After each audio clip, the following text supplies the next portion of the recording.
Hi, everyone, and welcome to today's webinar. I'm just going to confirm that everything is good to go. Yes, we are. Brilliant.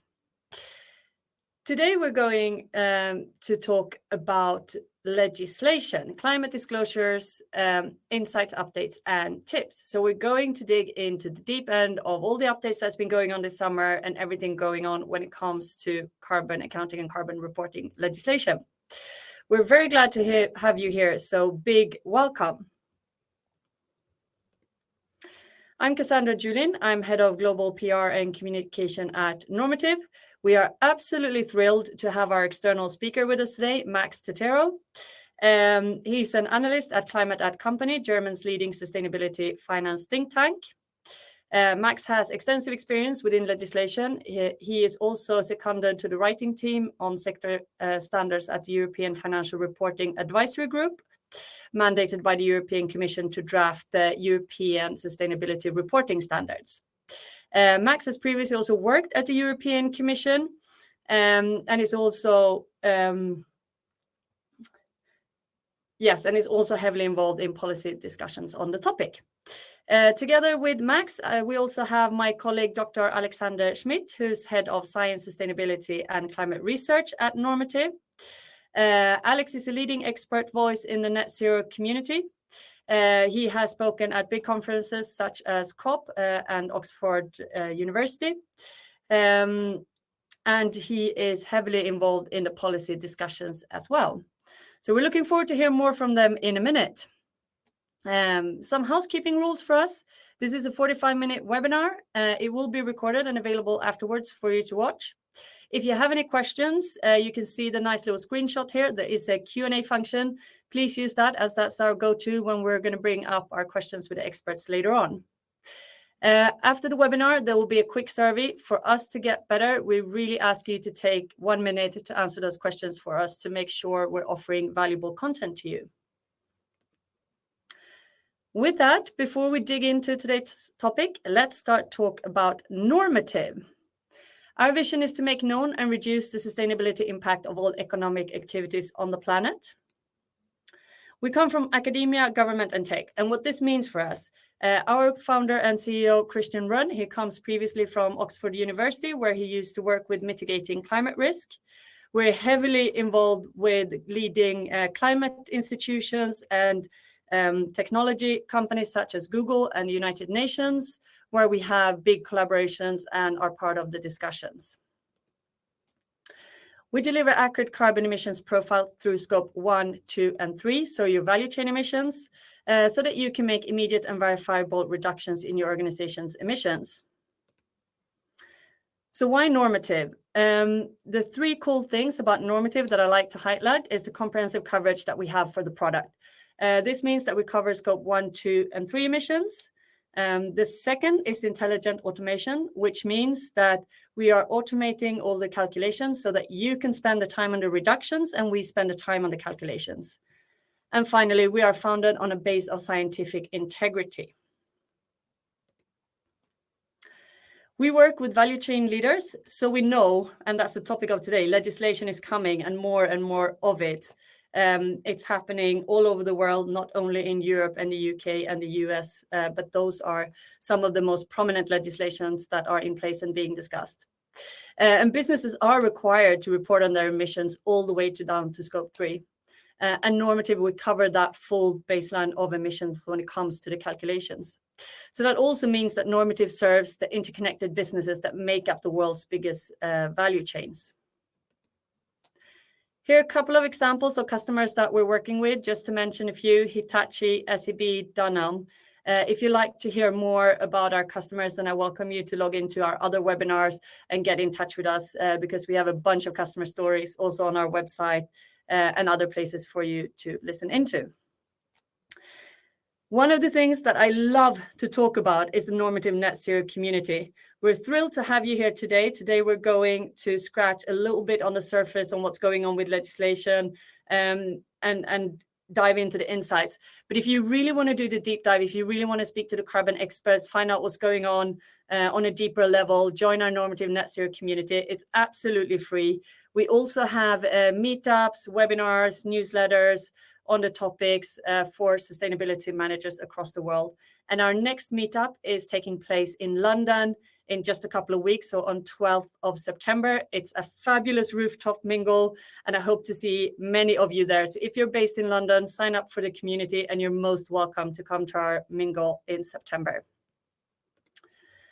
And if you want to stay up to date with Normative, the easiest way is follow us on LinkedIn and Twitter and through our social media channels. So with that, let's move on to why we're here and the presentations. So welcome Alexander and Max to the stage. Before giving the first presentation, Max, I'd like to ask you a question.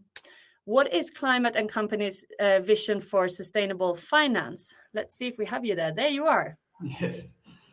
Thank you very much. I think you can hear me, right? Yes. Yes, amazing. So our vision for sustainable finance is that it should shift the trillions towards a green economy. And that's a super broad response, but that's also because the concept of sustainable finance is super, super broad.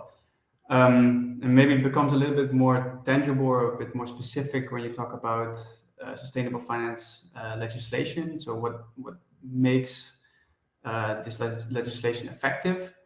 And then, for example, for disclosure, I would say it needs to work for the environment, business, and financial institutions. So for all three. And to achieve that, we need a common language and transparency in how to use that language.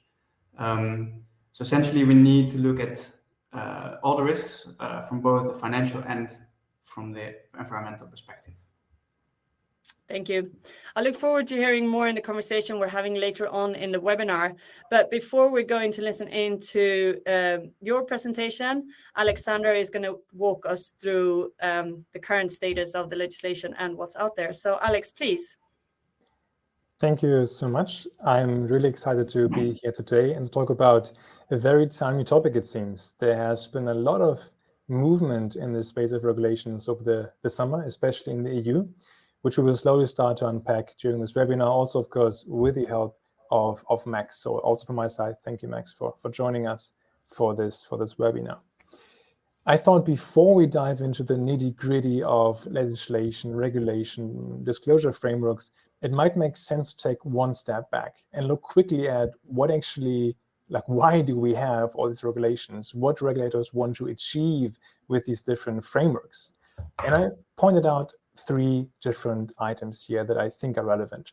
First of all, regulators want to provide access to information. This is so important because on a country level, we have all these commitments towards reducing emissions towards net zero. But of course, a country can only reach net zero if companies in the jurisdiction actually go to net zero. But how do we get there if we don't know where companies stand right now, what their plans are, what the strategy is behind it? So having access to standardized information is so important for investors, consumers, stakeholders of all kinds to make the right decisions. Secondly, with these different regulations and frameworks, it introduces a certain obligation to assess risk, and especially climate-related risk. I mean, we see all over the world the climate-related events, they accumulate, and this means investors and other stakeholders have to take these risks into account. And the job of regulators is, among others, to inform the public about certain risks inherent in either investments or other corporations. Last but not least, it's very, very important that we start to set common languages or common standards for how to disclose information. Right now, it's kind of a wild, wild west out there with respect to comparability of certain statements. So you see regulators really being heavily now enforcing heavily the whole space around what to say in terms of sustainability, what data you need, and what actually needs to be disclosed. So with this in mind, let's dive into the legislation, and let's also keep in mind that legislation actually is crucial for a successful net zero transition. I know it's not always the most appealing, most inspiring topic, legislation and regulations, but it's so important that we create a better understanding so that we can actually follow through and also honestly seize opportunities that arise from compliant disclosures. What I prepared now for you, and again, we're going to have Max's presentation in a minute, and afterwards a fireside and your questions as well. But what I prepared for you right now is an overview of 3 major regions, the EU, UK, and the US, and what are the most important frameworks in that respective, or in each respective region. Starting out, I guess top of mind for most of you, especially after the summer, is the CSRD, the Corporate Sustainability Reporting Directive in the EU. It's going to require more than 50,000 companies in the EU, and very importantly, also non-EU companies to disclose their emissions and climate-related data points. It's going to be introduced in a stepwise fashion, but the first reports are going to be due in 2025, meaning those are based on 2024 financial year data. And then over the next few years, stepwise, the kind of list of companies or scope of companies is going to expand even further. I know Max will touch upon the topic of materiality. It's very important just to note here briefly that once any of the climate-related risks is material for your business, you are mandated to disclose your full value chain emissions under this CSRD. Next up, in the EU as well, we have the SFDR, the Sustainable Finance Disclosure Regulation, which focuses on financial market participants. It's the same theme here as well. Full value chain emissions need to be disclosed since this year. And I'll have a slide in a minute for like how these two interact as well. Turning to the UK, in the UK, we have already since a few years the Streamlined energy and carbon reporting requirements that are now supported by, or kind of an overarching framework that is being built up called Sustainability Disclosure Requirements, or SDRs. It pretty much affects all large UK companies, focusing right now mostly on Scope 1 and Scope 2 emissions. However, full value chain emissions are going to be, or is encouraged to disclose as well. Important, there's going to be some updates around the corner. We already seen some tighter regulations around greenwashing and sustainability claims in general in the UK. So this will all be under the overarching framework of the SDR in the UK, only be enforced even further in months to come. So stay tuned for updates there, and of course we will keep you always posted. Lastly, in the US, we're still in a proposal phase, so there's right now no overarching mandatory framework, but the Securities and Exchange Commission has a proposal out there that is going to be decided on end of this year, is expected. And what we see right now, it also would include mandatory disclosures, especially around Scope 1, Scope 2, and again, Scope 3 if material. And importantly, it can start really early. So it can, as same as the CSRD, start as early as 25 for the first reports to be due. So now we have this regulation space. But I think many of you have top of their mind voluntary disclosure frameworks and might be lost a bit as to like how do they now relate to these regulations, and how, like, what do I need to do if I already disclose through one of the voluntary frameworks? So let us spend just a few more minutes on trying to clean up the space a bit more.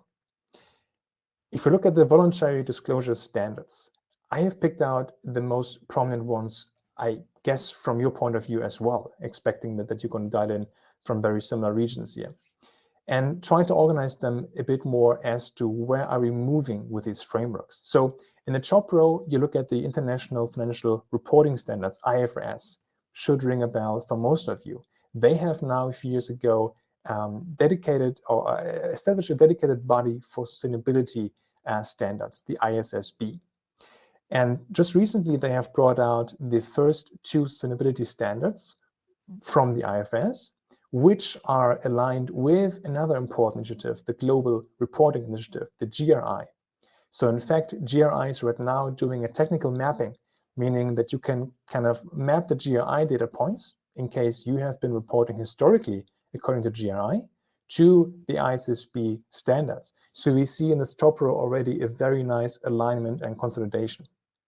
Secondly, the Task Force on Climate-Related Financial Disclosures, the TCFD, has been heavily involved also with the ISSB standards, and now will be disbanded actually next year, and responsibilities for reporting or kind of signatories will be taken over by the ISSB. So once more, a very important framework, TCFD in this case, especially for finance, will be taken over by this top level of IFRS or ISSB respectively. Now, lastly, I picked out 2 more frameworks, the Principles for Responsible Investment and the CDP, which are both, again, in turn aligned with the TCFD. That means specifically for the PRI that they actually require signatories of the PRI to be aligned with the TCFD. And CDP has committed to align their questionnaires also with TCFD data points. So what you can see here is that pretty much, almost irrespectively of where you are right now in these different frameworks, you will find a mapping to the IFRS standards level eventually. And now, luckily, we see a very similar development in the regulation and legislation space. So in Europe, the CSRD just a few weeks ago announced the adoption of the specific standards, the ESRS, and they have been developed in parallel with the IFRS sustainability standards. So there we see a direct link, which should make it easier for companies to align these 2 disclosure data points. In the UK, TCFD has already been enshrined into UK law for quite some time. But now also with the SDR, there's going to be more and more alignment with the IFRS standards as well. And last but not least, the current proposal of the SEC is built on the TCFD actually. So they use TCFD as a starting ground to build their own requirements on top. So we see very encouraging trends to get from a quite messy and an interconnected web to more clarity, transparency, and hopefully comparability in this space. Now, this is a lot of information. We will make sure to follow up with you with a sheet where you can actually see the sources that we have used for these different regulations, so you can actually dive into it. But now I'm very curious to hand over to Max and to hear his thoughts and his insights before turning to a fireside chat with him. So Max, the floor is yours. Thanks a lot.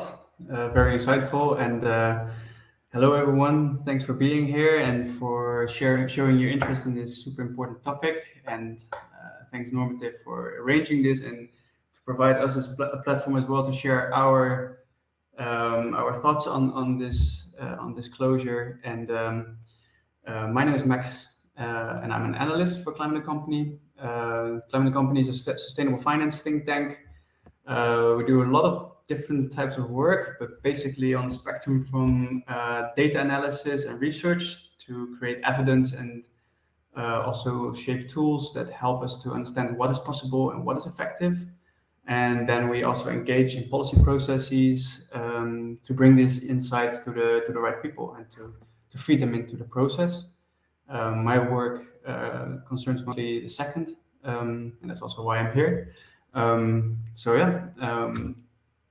And I want to share with you first this graph, because Alex asked me to think and present something on what companies need to know and to take action on and where their focus should be.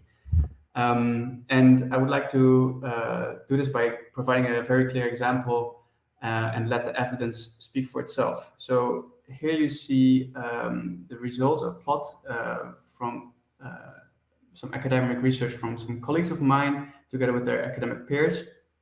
And you see the effect of the Sustainability Accounting Standards Board on the material and immaterial sustainability performance of US firms. And then material incidents meaning financially relevant and immaterial incidents being non-financially relevant. To make it a little bit more tangible, for a beverage company, for example, water shortage is a material incident because they rely on water as a resource. Whereas, for example, pollution by using single-use plastics is not directly, because the pollution damages the environment maybe, but not necessarily their economic performance directly, right? So here you see that after the introduction of the SASB, the amount of material incidents declined.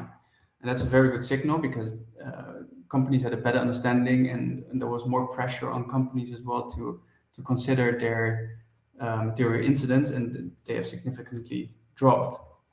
So great that there's more focus here, but then the focus shifted from the other side And that's also why they call this a double-edged sword in this publication, from their attention from immaterial incidents. So these are, again, for example, this example of pollution through using single-use plastics. So the amount of immaterial incidents have actually increased, and it shows that the attention, it's not necessarily grown, but it really shifted from different incidents, focusing on material incidents, losing focus on immaterial incidents. And this has very important implications that I want to share with you, because it's not just because of the impact on various affected stakeholder groups such as the environment, the planet, but also because investors have an increasing preference that extends beyond financial materiality. And research even shows that firms with a higher corporate sustainability activities have easier access to capital. And so it's not just important to prepare for what's coming and to attract those resources, but it's also very important if you look at dynamic materiality. So if you want to have effective and future-proof, a strategy that's effective and future-proof, you need to understand that the sustainability landscape evolves. So maybe there are things that we think are not material at the moment. For example, I'm not really sure about the current status of single-use plastics, but maybe they're not immediately material today, but through time they might become material. For example, if people become increasingly aware about single-use plastics and they prefer to buy bottled beverages, it might have an impact on your performance as a company. And what I really want to show with this graph is that these immaterial incidents might become material at a certain point. Another example is the Kyoto Protocol, where greenhouse gas emissions used to be immaterial. After the Kyoto Protocol, so a change in legislation, they became material. And these are things that are happening because of legislation, because of public awareness, because of many different factors that is difficult to anticipate, that might hit you in the back if you lose focus of the immaterial incidents. So I really want to show with this graph that it's very important to anticipate on this, and that if you want to proactively identify and address these potential shifts in materiality, it's better you can better manage the risk and seize opportunities for that arise from changing ESG dynamics. So Alex already discussed a little bit why we need disclosure legislation, but I just want to touch upon it again. I really want to stress the importance of it in terms of transparency. And so company activities and the environment are part and parcel of each other, right? So they are interrelated. And the CSRD aims to provide transparency about how a company is positioned in this interrelation, so that other actors can make more informed decisions as to where to allocate their resources. So this is not just important for the environment or for growing ideological convictions of these investors, for example, not to show you have nothing to hide or to check all the boxes, but it's really to ensure a level playing field and a common language to be able to articulate to investors as well that your company is in fact resilient against the risks from both the financial and the environmental perspective, and that investments in your company are actually future-proof. And finally, I want to show you that this work is not necessarily done for you by the work that legislators do. So a lot is going on. There's a lot of different mechanisms being developed by different jurisdictions, and they have many conversations about how to ensure interoperability, but they do have a different approach to certain foundational principles of disclosure mechanisms. And with Climate Company, we've done quite some research about all these different international mechanisms, and we came up with a framework to analyze these different these different mechanisms, and I highly recommend to have a look as well at our publications in this regard, because they might be very insightful for you. But basically, we compare the different upcoming disclosure mechanisms as well. And here I have an image of the US SEC, the IFRS or the ISSB, and the ESRS, which are the standards from the EU, so under the CSRD. And this image is from end of 2022, so it's not 100% updated. But I just want to show you that these differences. So at the beginning, I discussed about the first graph I showed about that double-edged sword of materiality. And this comes back into the mechanisms that are being developed, because, for example, the SEC, they have a financial materiality approach, and so is the ISSB, whereas the European standards, they follow the double materiality approach. And yeah, this has all kind of implications. So this is also creating some friction on the international disclosure landscape. So they are talking about interoperability, and they are trying to align with one another. And I think that was very well set out by Alex. But aligning is not the same as being the same. So you see still differences there's still some friction here and there, and there are still forces where they try to pull each other towards a sort of equilibrium where to be, and this is creating a lot of uncertainties for companies as well. And yeah, the implications, as I showed with the graph, are huge. And if you as a company, you are under the scope of the European legislation under the CSRD, and you have to comply with double materiality, and that gives you a competitive advantage because of the long-term benefits of actually taking into account these risks and to be actually aware of them and be ahead of everything. But if there's no common language to discuss that on an international landscape where you have to compete, then there's no level playing field. So I really want to stress here that it's my work basically to address these kind of issues and to bring them to the attention of policymakers and to engage with the policy processes. But what we really see is that it's also very important for other actors like yourselves to also engage with this process, because it's not necessarily, especially if you're on the scope of the CSRD, it's not necessary that you have a level playing field with other companies that might not be. And especially if the international baseline is going to be very different from what you have to do, then you might not be able to really exploit your competitive advantage here.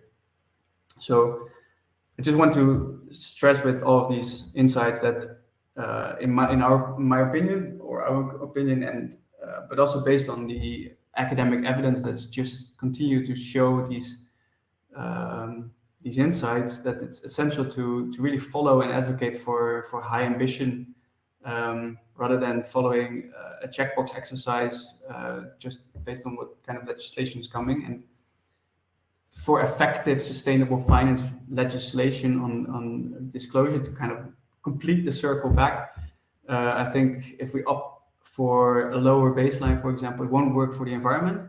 But if we're not aligned and have a common language, it will not work for you.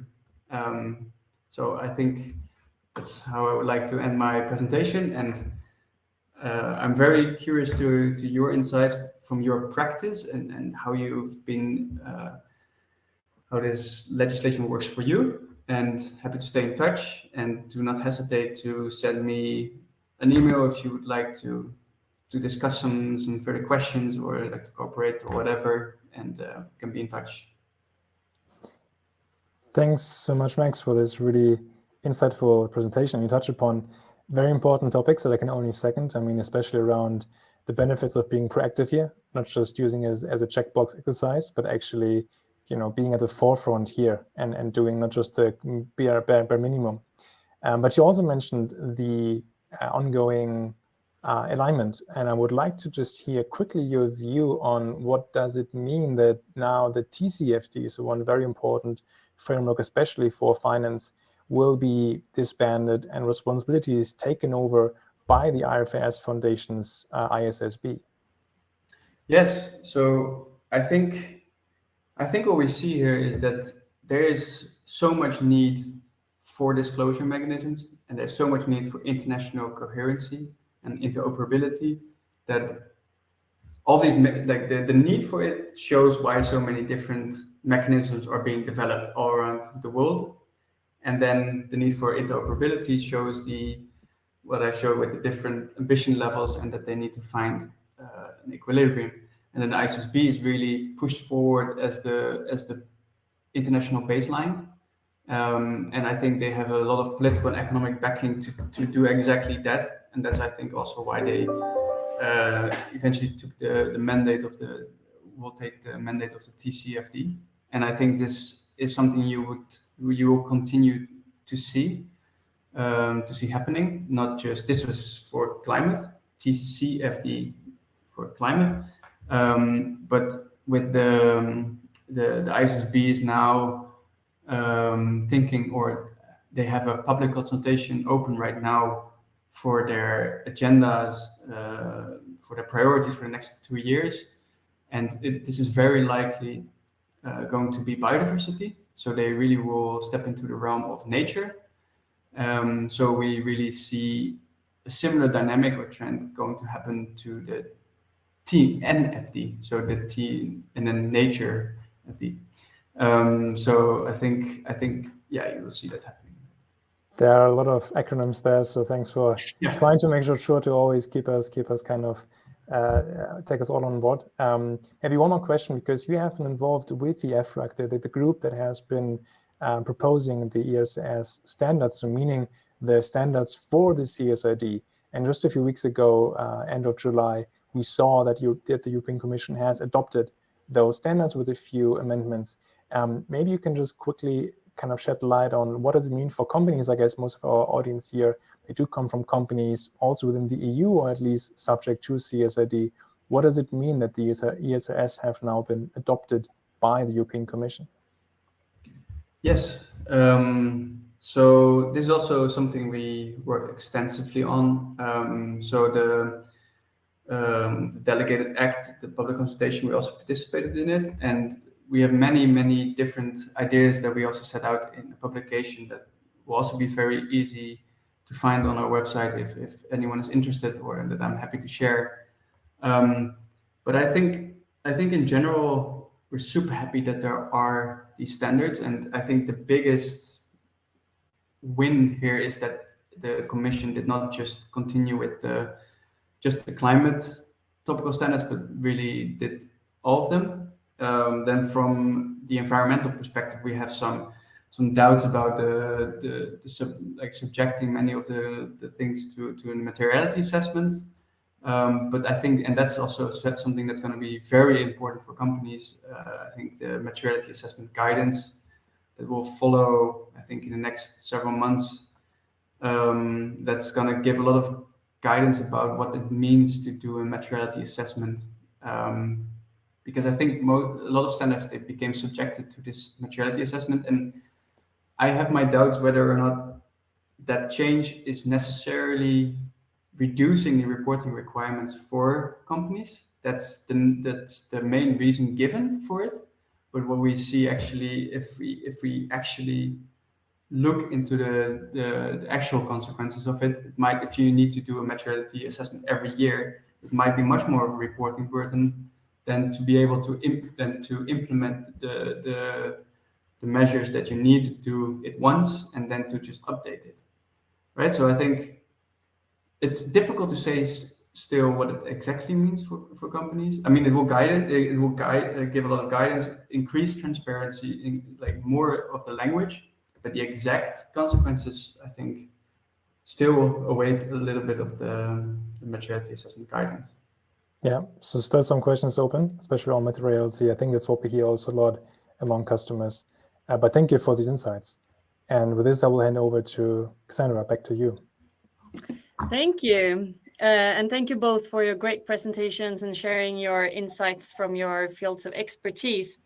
The questions are rolling in through the Q&A, so keep them coming. I picked up a few already that I find particularly interesting. So the first one is relating to real life example of cases that access to finance is actually easier for ESG companies or companies reporting, like fulfilling these requirements than other companies. So both like from the real life example or from statistics. I know we have some statistics, Alex, but I don't know. Do you want to start, Alexander, with tackling this question? Because I know you have great insights on this. Yeah, happy to. I mean, this is such an important area because, of course, you want to also know what are the upsides of, me taking action. I think we actually have two very good examples in our realm of partners. So we have Nordea, with whom together we help them to screen emissions of their business customers, which in turn then is going to be linked to sustainability loans for those customers. So by screening and disclosing their own emissions, those business customers will actually ending up in a pool of customers who will be to whom these sustainability linked loans will be available. Another good partner of ours that serves as an example would be Zurich Insurance Group. Similar idea here. They are screening their own customers, partners, and then can place their own products and offer some benefits to this environment, to the customer environment based on sustainability performance. Last but not least, we also have had Norken, for example, a Denmark-based manufacturer, and they have experienced that they will need to disclose more and more data to be eligible for customer contracts. So also for that, you will see more requirements to disclose emissions on a broader level. Thank you. And I think that's such a brilliant example, like all of these, especially with Norken, where they're seeing that they're winning because they are sustainable. Just what you were alluding to, Max, that when you do things right, the business opportunity will come to you because you are ahead of the curve and you can show compared to your competitors that you have lower emissions and that your products are more sustainable. Thank you for sharing that. There's another question relating to templates for mandatory requirements and the reporting. Where is the best place to find templates or to go to if you want to access those? I mean, from my side, it always depends, of course, because there's a broad variety of frameworks, etc. So I think the overview that we gave you serves as an entry point to get an idea of what actually are the different frameworks that I want to report to. We have a legislation tracker with a normative. It's for free. You can just check it out and see actually what frameworks apply to you. So we will share a link to that at the end of the webinar, I would say. So there you can be a bit more specific about what frameworks apply. But ultimately, it will be, I would advise that you get expert support because also what we do here, of course, is not legal advice per se. But for example, if you have a carbon accounting provider such as Normative, we do support our customers with tools to enable reporting very easily. Ultimately, you need to get the data, right? You need to get the emissions data to be able to file reports and then have an expert to help you to pick the right template if you want, set the right targets. So I can only encourage you that you do not do this on your own because you might end up with random templates that don't get you very far. Excellent. Thank you for that. And I will have a segue later on to you, Alex, if we have time, talking about accuracy of data and the importance of what you are reporting. But here today we are on the actual legislation. And Max, a question for you. There's a lot of things going on over the summer and a lot of updates that Alexander was also talking about. But looking into the future, can we expect these frameworks to change a lot, or can we expect them to stay a little bit static now so that we can sit down, understand them, and actually start to implement them within our organizations? Or should we still be on our toes and expect a lot of changes? That's a tricky question.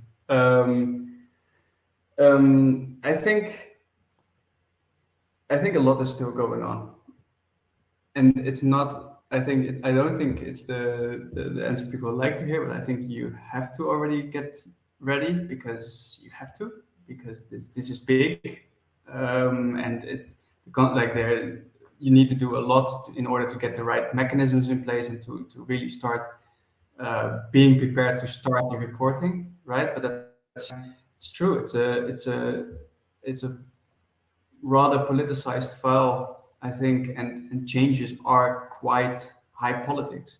So if you look at the European standards, for example, where they were mandatory at first, even like so EFRAG, the organization that I'm seconded at, they developed the standards for the commission. So they prepare a draft, and then the commission makes it into a final product, right? Into legislation.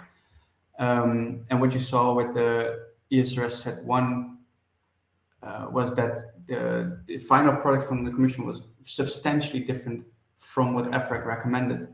And even though that a lot of companies have already been preparing based on the drafts put forward by EFRAG, and this is also criticism that the commission has been getting from the private sector, is that we need more predictability here, and it's also a message we give them.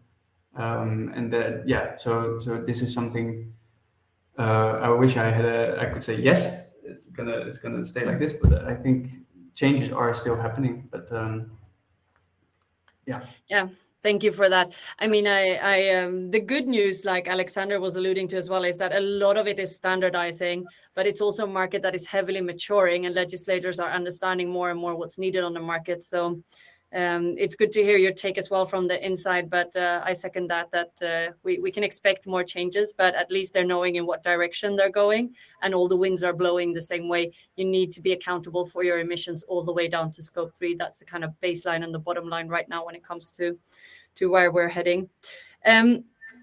Alex, I'd love to hear from you also in terms of normative, how we can support businesses in terms of the reporting, in terms of the requirements, and what's our product offering? Yeah, I mean, 1 minute. Yes, I got it really, really brief. I mean, the essence here is data points. Ultimately, you need to get the right data. And most importantly, you need to get your carbon data right. You just mentioned it, Cassandra, full value chain disclosures.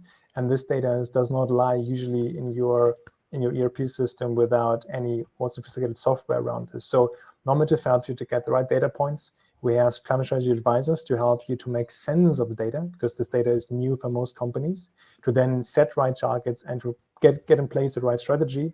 And then, of course, we have a tool, one-click reporting, where you can just export the data points to reporting framework templates so that you are set up to file your reports depending on the framework that you have at your hand.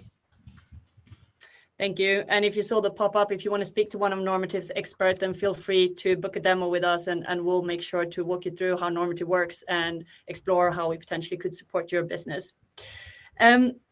Last question that we'll have time with for today, it's around reporting in practice and how it will align with finance reporting. So do we see sustainability reporting, like from a legislative perspective, going into finance reporting? Perhaps you can tackle that one, Max, with a short answer. And then also, Alex, from a practical perspective, what we're seeing from businesses today, are they integrating it into one report, or is it actually two different things that companies are communicating and working with on different levels? So Max, first on to you. Maybe, sorry, I got a bit distracted by another question that I saw. So I was typing an answer, so I missed the first question. I just want to say to Matt, I think like avoiding speculation about private lobbying powers, just want to say I think a lot is from higher politics, and I think it's very insightful to look at the speech von der Leyen gave after her meeting with Biden about reducing reporting requirements by 25%. I think that explains a lot about the international pressure, political interplay between the different standards. And then, sorry, Cassandra, can you repeat the other question? It's about the sustainability reporting in practice and whether we're seeing that it will align with the finance reporting and be part of the same kind of requirements, or whether it will grow into its own thing, like from a legislation perspective. Good one. I think you see a lot of the institutions are responsible for both and concerned with both. And there's a lot of interconnectedness between financial impact and environmental disclosure. So I think they will align as much as possible. Eventually. Thank you. And Alex, from a practical perspective, what do we see? Yeah. We see more and more interest from the financial level of a company, so CFO and others, in this topic, because it's not just about carbon data. It's data that's going to be so business critical for not just compliance, but also risk assessment and identifying opportunities, last but not least.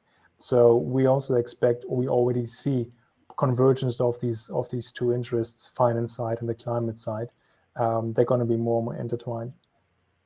Thank you. We're running to an end and we're already running over time. We've had a fantastic webinar together.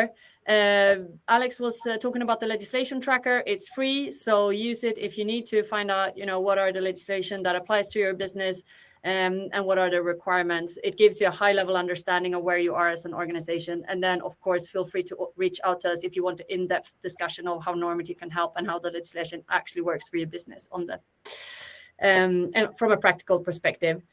We have a great webinar coming up. The next webinar we have is real-world solutions to manage and reduce value chain emissions, and it's also tied to our next product development and launch that we're going to see coming soon. That's going to be a very exciting one where we're looking into value chain emissions and how to work with them from a practical perspective, and also a peek into Normative and how we work. Please take your time to answer 3 simple questions after this webinar. I'd like to thank Alexander and Max for joining us today, and all of you for sharing your thoughts and having this great experience with us. We will try to address the questions also post-webinar on an individual basis. We've been absolutely overloaded by questions, which is brilliant. So we will try to get back to you. With that, I wish you all a great rest of the day, and welcome to our next webinar in a couple of weeks' time.